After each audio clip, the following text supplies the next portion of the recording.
everybody, I'm Kara Collier. And I'm Ashley Sadler. And I'm Sarah Dunn, and this is our Textbook Brokers case analysis.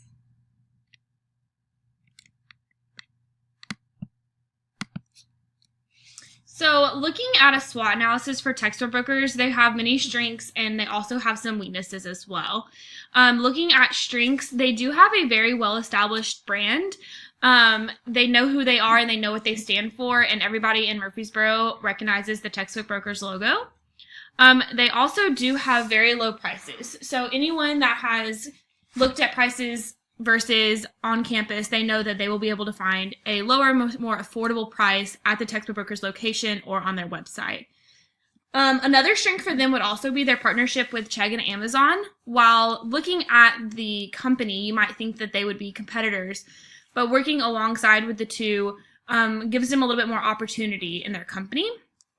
They also have a very strong web presence. Their website for online ordering and online renting is very easy to work around, and they also have a very strong presence on social media as well.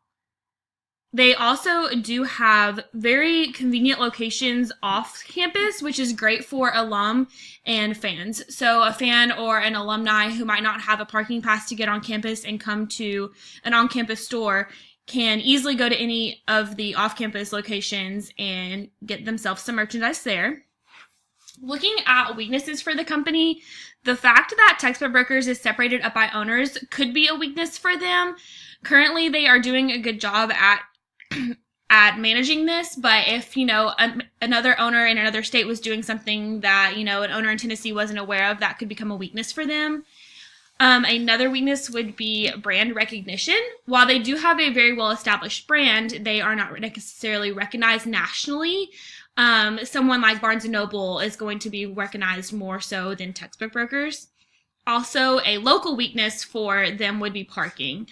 While they have really good locations at the moment, they lack in the parking. Some opportunities for textbook brokers. Obviously, a main opportunity would be to become the sole on-campus provider for textbooks. They would love to run every textbook store on campus. And another opportunity for them that we feel would be great would be able to host on-campus events. So while we have Week of Welcome, it would be really great if textbook brokers could sponsor these events and get their name out there a little bit more. Some threats for textbook brokers would obviously be competition. While it seems like, it looks like from the outside their competition might be Amazon and Chegg, their competition would more so be companies like Barnes & Noble and Follett. Another threat would be the threat of their competition capitalizing on e-content before they can get to this content. So while at the moment e-content hasn't taken over, there will be a time where it will be more prevalent, and textbook brokers should definitely be able to get on the ball with this before their competitors. And another threat would be when coming into a bid for a on-campus bookstore, not being able to qualify to even make a bid for that school. Okay, guys, this is Ashley again. For the first one that I've got brand identity. Kara kind of explained a little bit of that to you guys. That they have a strong brand identity of being a textbook store and selling that and wanting to be an on-campus or an off-campus provider, but mainly trying to get on campus. Their social leverage, if they use it correctly, they can target high school students. So they are very big in trying to access the actual colleges and getting in touch with them. Where I think that they would really succeed if they go towards the high school students and market toward them and get that social leverage, then they'll make the colleges really come to them. Their substitute viability, that's on-campus stores and Barnes & Noble. So like Kara said, that they have the ability to, if it's an on-campus store already, they have the ability to keep all the profits and charge kind of what they will and what they need. Especially for those students who are on scholarship with academics or athletics or whatever it may be, they're required to go to the stores on campus because those books are already paid for. Where Barnes & Noble, they can offer a much broader span, and that's why whenever they said that Barnes & Noble kind of beat them out for one of their bids, that they were a little shocked at that, but I kind of see where it could happen because Barnes & Noble can offer that better price. So price sensitivity, like I said, you can offer a better price. If you're off campus, you can offer that much better price without being able to, you still have to pay rent and pay like electricity and all those other utilities that go into that. But the upside to being off campus is, you don't have to pay royalties essentially to the campus itself.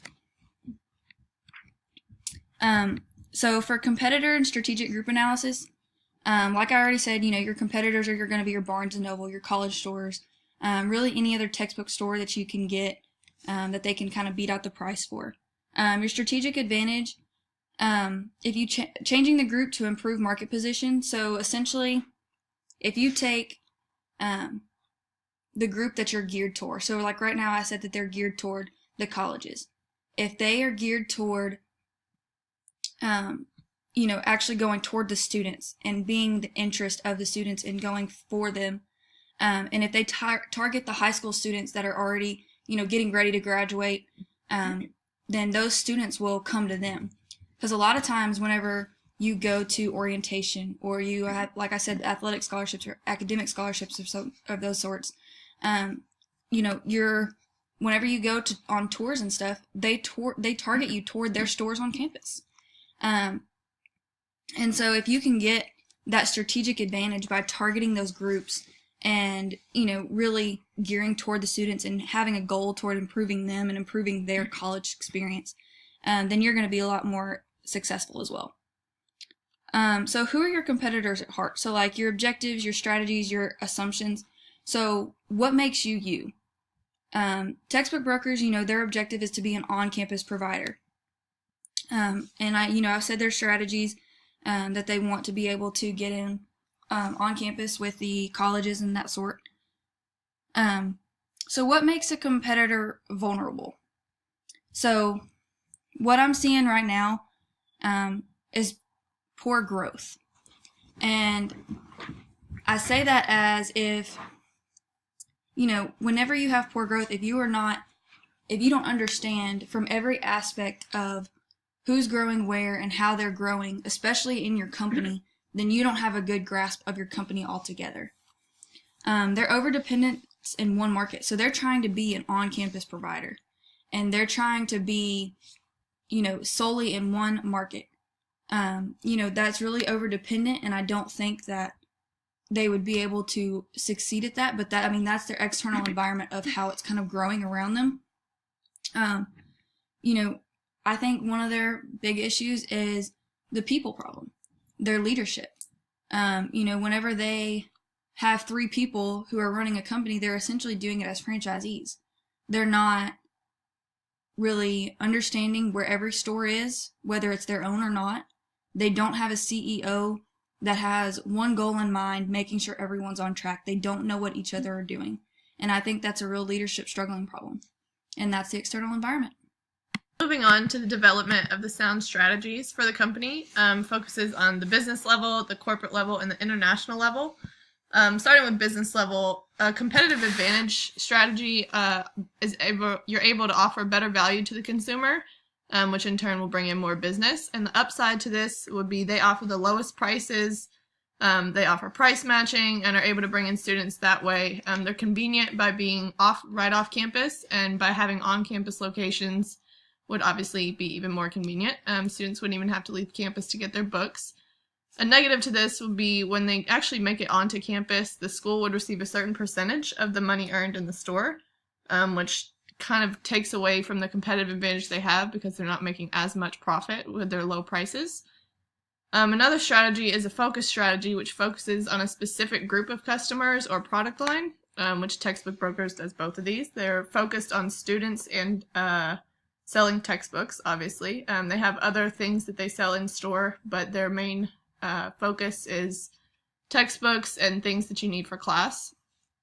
And the positive they have already is the consumer knows what they're coming in for. They don't have to worry about sort of advertising what they sell and that kind of thing because it's Textbook Brokers. The negative is when the students buy textbooks for the semester.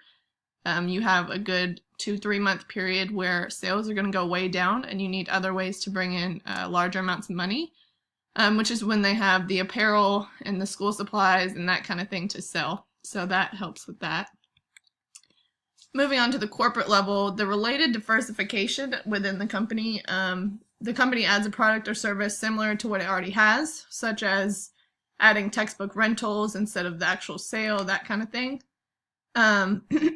Textbook brokers already has services like renting for the semester, but they could add in things like a weekly rental if you just need something for a day, renting a calculator or supplies or that kind of thing. And then increasing their school supplies sales. They may even sell like computers or that kind of thing. The downside to this is there's only so many things they can make to add to their sales. They're a textbook store and they need to be focused mostly on things for school. They can't just add in, random. They can add like snacks and things you would need on the daily for people that come in, but there's only so many different things they can add. Lastly, on the international level, going global for textbook brokers can be a little bit harder because so many foreign universities are more of a private school and aren't focused as much on the sales and making money versus actually providing education. So this is going to be a little bit harder to expand to that. Expanding nationally is probably going to be a little bit easier because United States public universities are pretty much focused on the same thing. Okay, so going into our first recommendation for textbook brokers, we did want to recommend a customer loyalty program. So instead of doing just like a simple punch card or, a database for just the store, we want to recommend an online database so that if a customer, is not local or is taking online classes or is ordering their books ahead of time, they can just type in their information, log into their account, and get a quote-unquote punch per book. This would keep the customer coming back and, making sure to go to textbook brokers instead of going to the more convenient, necessarily on-campus bookstore.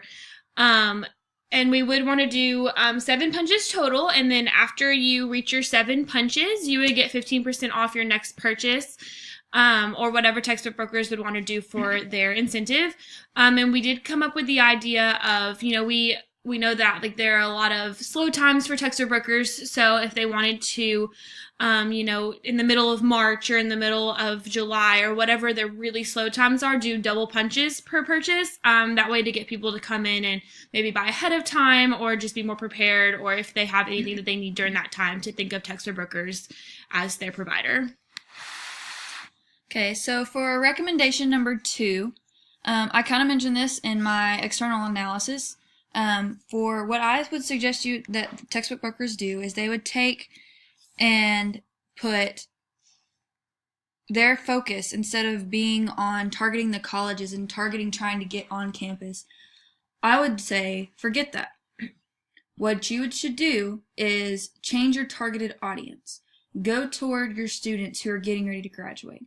Go toward the students who are midsummer, or market toward that audience.